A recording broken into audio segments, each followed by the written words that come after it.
मोजता येत नाही उंची बाबासाहेबांच्या कार्याची। त्यांनी जगाला शिकवली भाषा माणुसकीची, त्यांनी जगाला शिकवली भाषा माणुसकीची। आदरणीय व्यासपीठ उपस्थित मान्यवर वंदनीय गुरुजनवर्ग व आणि माझ्या मित्रमैत्रिणींनो, आज आपण डॉक्टर बाबासाहेब आंबेडकर यांची महापरिनिर्वाण दिन साजरा करीत आहोत। डॉक्टर बाबासाहेब आंबेडकर यांनी अनेक वर्ष बौद्ध धर्माचा अभ्यास केला।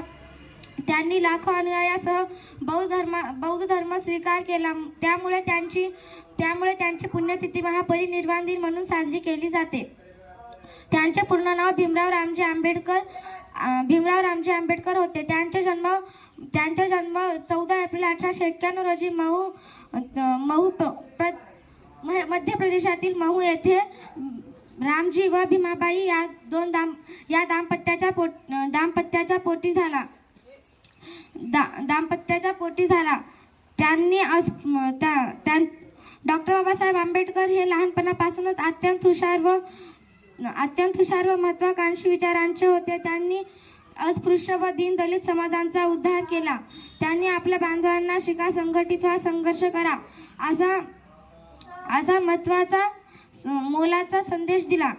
डॉक्टर बाबासाहेब आंबेडकर त्यांचा भारतीय राज्यघटनेत सिंहाचा वाटा आहे।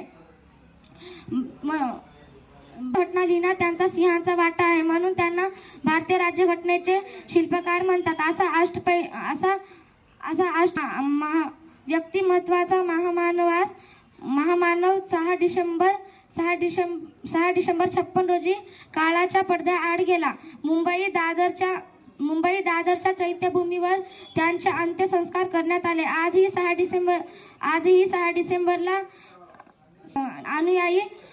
लाखो अनुयायी त्यांना श्रद्धांजली वाहतात। अशा या महामानवास माझे कोटी कोटी प्रणाम। जय हिंद, जय भारत, जय भीम।